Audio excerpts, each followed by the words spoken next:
I feel like the self-help / personal development world can get a bit of a bad rep. And I'm not surprised because there are a heck of a lot of questionable characters out there, shall we say, but that's a conversation for another day. And not only that, I think it can be super overwhelming, especially if you're new to personal development and you're maybe trying to implement certain practices. There seems to be so many steps and so many things that we need to do. And the way I like to approach it is a bit of a, this is my life, this is what I've learned. Maybe there are some good takeaways or reminders you can get from what I'm sharing, but ultimately you do you. And for me, as a self-proclaimed self-development girlie who's been into this kind of stuff for quite some time now, I've dabbled in quite a lot of things suggested by the personal development world. And through that, I found what works for me and what doesn't. Welcome to this new episode of Voice Notes from Samio. In today's episode, I'm going to be sharing 7 of the maybe unexpected things that I don't do as a self-development girlie. Number 1 is read self-improvement books. Now, if you watched my episode from, I think it was around a month ago now, you might be like, huh? I'm pretty sure this girl suggested a self-development book, and you would be right.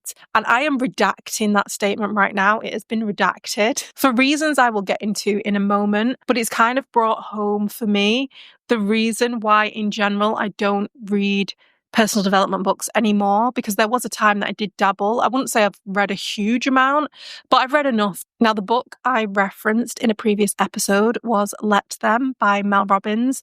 And if you watched or listened to that episode, you may have remembered me saying that I was only a chapter in. And also, it was the first personal development book I had read in quite some time. And since filming that video, I actually decided to abandon it because honestly, it was giving me the ick. And the reason why it was giving me the ick was because not long after I'd shared that episode, I started getting suggested a lot of videos around alleged plagiarism around the ideas of that book. Now, I'm not here to get into the drama of it all, but let's just say it led me to finding the whole situation questionable.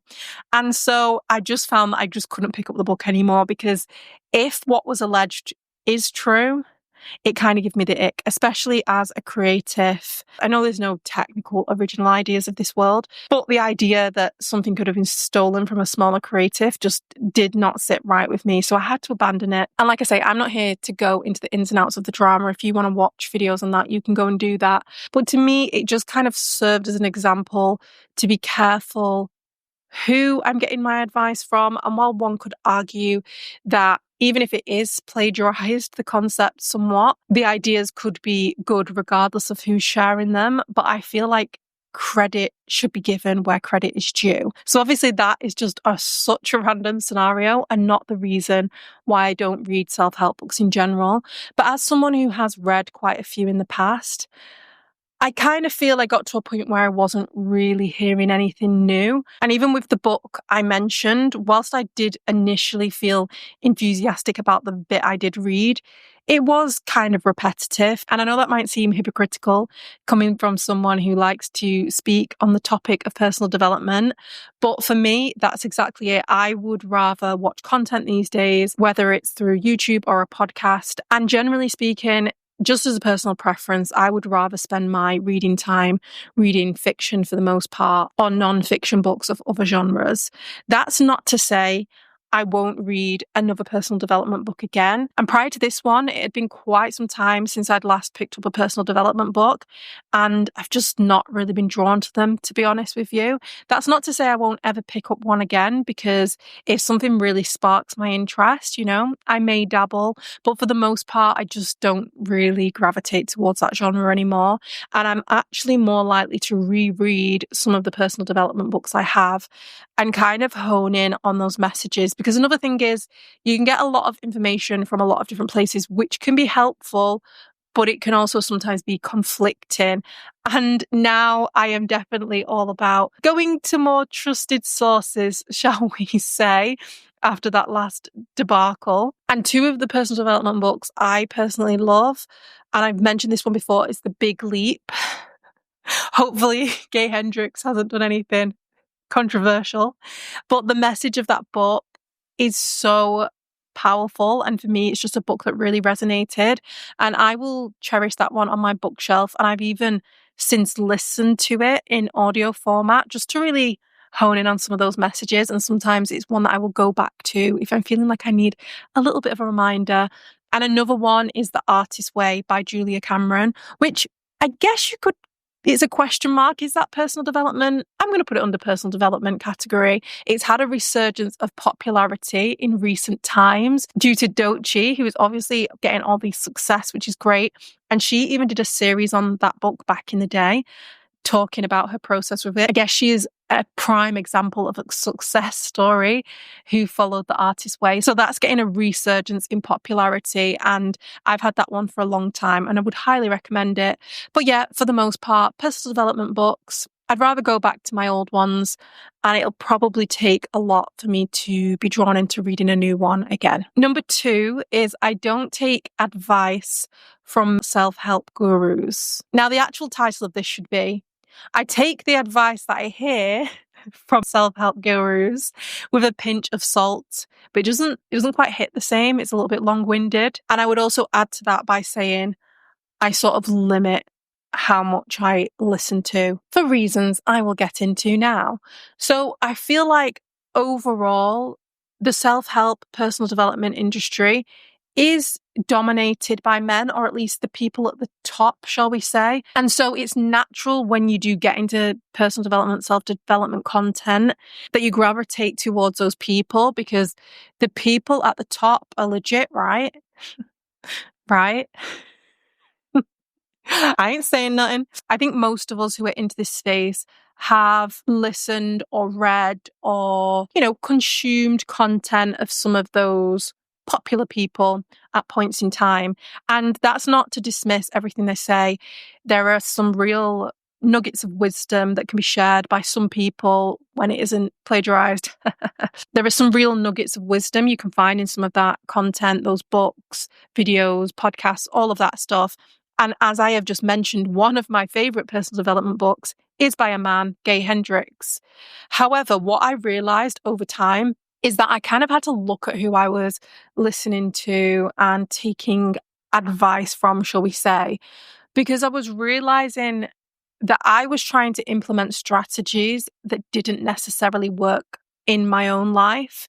And something that is important to be aware of is that men and women and how we exist in society is very different. And so sometimes when you're getting advice from a man, or even if they're not sharing advice as such, but they're just sharing things that worked in their own life, not all of it is necessarily going to work for you as a woman. And not to mention if you're a woman with children, which I am not, but there's still a lot of differences, even just in hormones alone. So I realized I'd kind of fallen into a little bit of a hole of self-help, personal development content that I guess could border on bro energy, because that can exist in the personal development world, the hustle culture and all of that. And yeah, it didn't all really work for me. And actually, some of it was stressing me out, not gonna lie. And so now I have really pulled back on that because I realized I had to have a little bit of more of a diverse intake. And I've come across some people online sharing absolute nuggets of wisdom, and they're not even necessarily people with huge platforms. So don't always feel like you need to go to the people at the top to get valid advice, because, we're all humans living the human experience. And sometimes it can literally just be Betty down the street who has the wisest words. I don't know why you always use Betty as an example of a neighbour. I don't even have a neighbour called Betty. Maybe one day, maybe I'll manifest it. But yeah, for the most part, now when I'm taking on life advice and tips, and it's coming from gurus, I take it all with a little pinch of salt. And I also consume more of that content from different sources and less from the obvious people, shall we say. Number 3 is meditate. I don't meditate in the typical sense. Now, I used to do, and I actually was thinking about this the other day and reflecting of how I really got into it for a point. I was a big fan of the Karma. And at one point, I was really into doing it every day. And I went a very long period of time implementing that practice. But I think one day it just got to the point where I realized it was starting to feel like a chore for me. And it became less about the actual experience and what it was giving me, and more about hitting a streak. which I think can be tricky sometimes with these apps, as much as they can be really helpful reminders and they can be amazing. And I think you hear it thrown around as like one of the key self-help personal development tips in this world, because it is really popular, and understandably so. It works for so many people. But on the flip side, if you just can't get into it and you do not enjoy it, don't force yourself to do it just because you think you have to. Now, just because I don't meditate in the typical sense, it doesn't mean I don't get into meditative states. And I think this was the real switch for me when I realized I didn't have to tap into meditation in the traditional or obvious way, which a lot of people think is just, sitting there maybe in silence or to some relaxing music and trying to clear the mind. And for a lot of us, that can actually be really, really hard. And there can be a lot of frustration that comes up, which I know people who are deep into meditation may argue that that's part of the process and partly the point. But for those of us who just find that frustrating as heck and not enjoyable at all, and we kind of like, I'm crossing the bridge to try and get to the other side, but it's not really happening for me.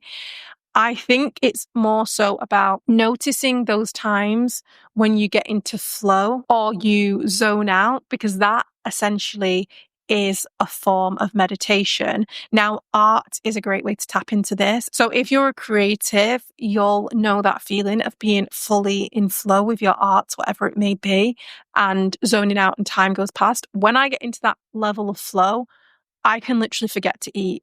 And I don't forget to eat because I love food. But when I am in flow, it's like I have to literally remind myself to get up to, go pee if I need the toilet, because I can be that much in the zone. And so it's tapping into those things that really make your brain waves relaxed, shall we say. I was having this conversation with my husband the other day, and he is training hard right now for a big triathlon. And I was asking him what goes through his mind when he's swimming, because obviously you can't do anything else when you swim. So I was asking him what's going through his mind when he's on these super long swims that he's doing as part of his training.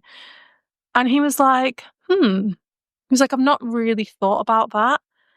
He was like, I think I just kind of zone out. And so I asked him, is it a little bit like a meditation? And he was like, yeah.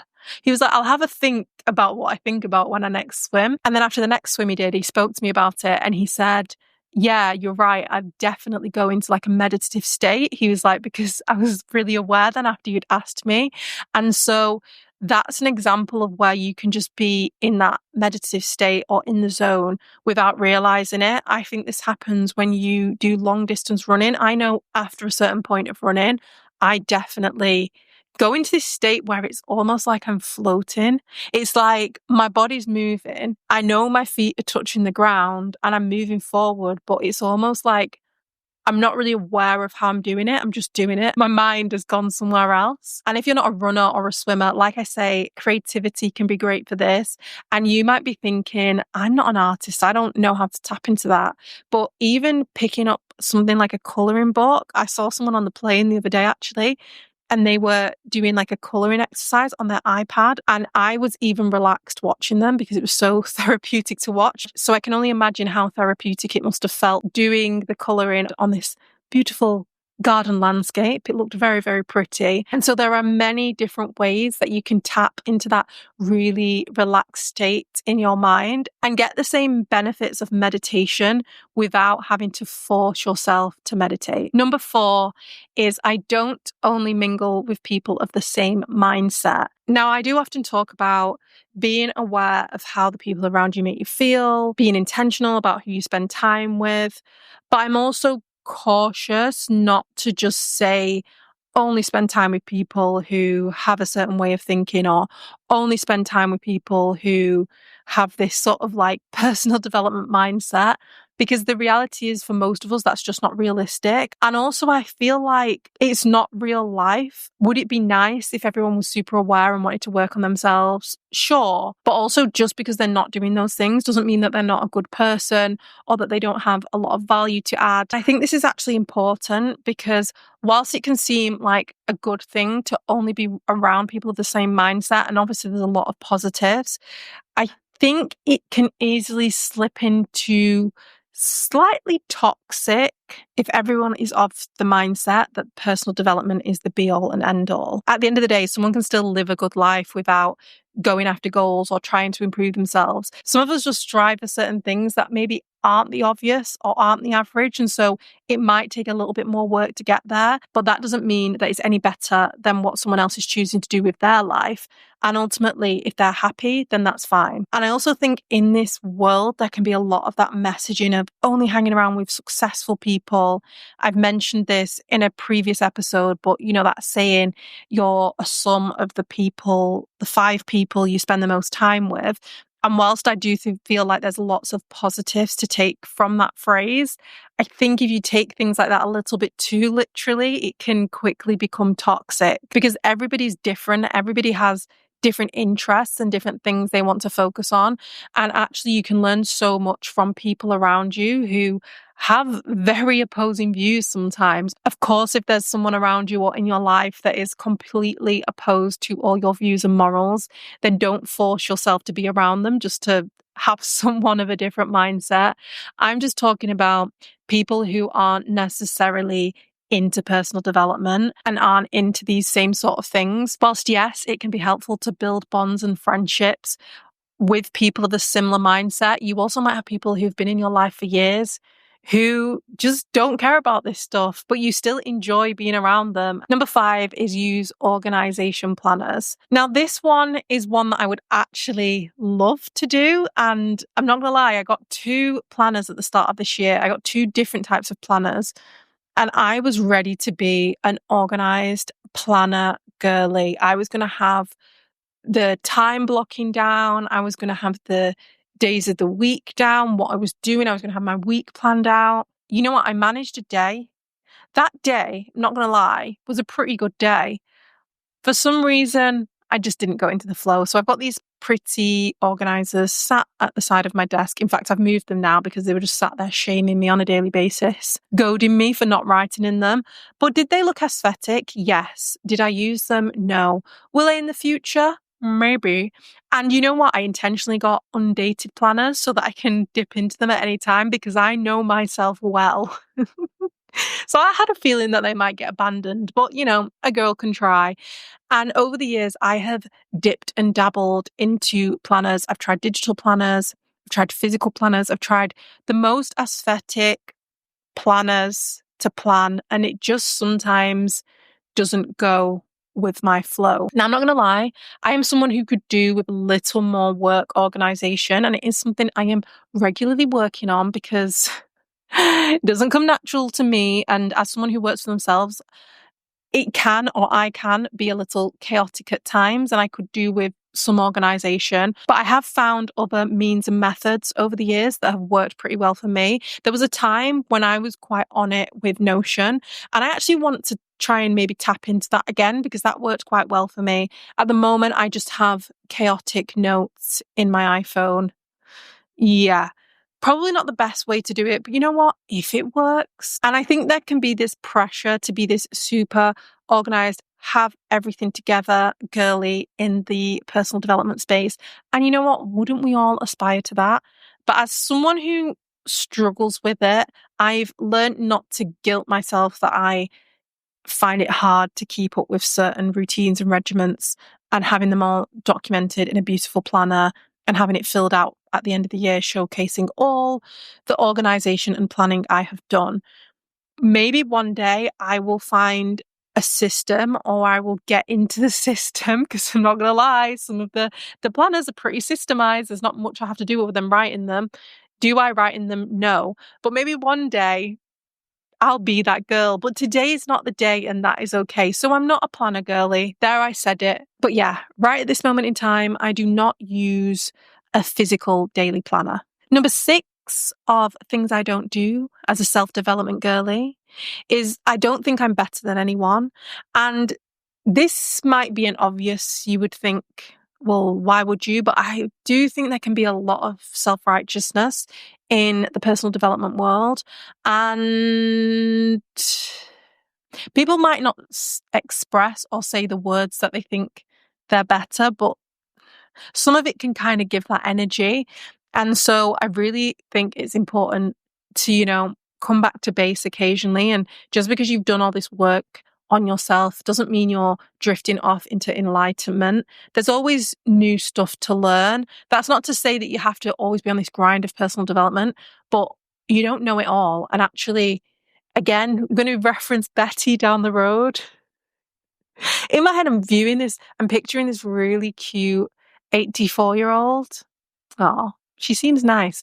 But anyway, Betty, she's not a self-development girly, not in the typical sense anyway. She grew up a long time ago and she just had to get by, okay? She has lived a life. Betty from down the road has wisdom within her. She has more knowledge than any of the top personal development people. She's a guru in her own right. Where am I going with this? Basically, just because Betty, sweet little 84-year-old Betty, hasn't worked on herself, use air quotation marks with that, and just because she hasn't gone to therapy or she hasn't got a wellness routine, it doesn't mean you're any better than her or I'm any better than her. And in fact, as we know, Betty is a world of wisdom and there's a lot we can learn from her. I've gone off on an absolute tangent on this point, but my point is everybody's doing the best they can with what they've got and working with where they are. And sometimes we have to be aware when we go on this journey of personal development and we learn new things, whilst it can be really exciting, like especially early on, and you're discovering things about yourself, and in turn you discover things about other people and your relationships and you connect with other people. It's also important to not try and push your ideas on other people. Yes, you can share your ideas, but ultimately, if people don't want to do the things that you're doing, that is absolutely fine. And just because you have found a new technique or practice or podcast that you're listening to that, works wonders in your life and has changed your life, it doesn't mean that other people even need to partake in any of that or even need to pay attention. And if they don't want to, that is absolutely okay. And so just being aware that we're each on this journey of life and figuring things out as we go. And although it can be frustrating at times when someone maybe isn't helping themselves and you see them repeating patterns, you were probably in that sort of space once before as well. And also everybody has different things going on in their lives, different circumstances, different ways they are able to spend their hours in the day. So they're not always able to tap into the same things that you are. And also they just might not have the same interest too. And that is completely okay. We're all on our own journey. We're all on our own life path. And just because someone else's might look very different to yours doesn't mean that one is better than another. And number 7, that leads me to the last point. The last thing that I don't do as a personal development girly is feel that I need to constantly work on myself or constantly develop myself. And now this is another easy trap to fall into, because when you get into this world, you find more of it, whether it's podcasts or books or people to talk to or episodes like this. And it's easy to always feel like there's something else to work on. And again, coming from this perspective who's someone who speaks on this topic, whilst I might be sharing this kind of content on a weekly basis, and just to add in, I do want to throw in some more lifestyle-y and wellness episodes.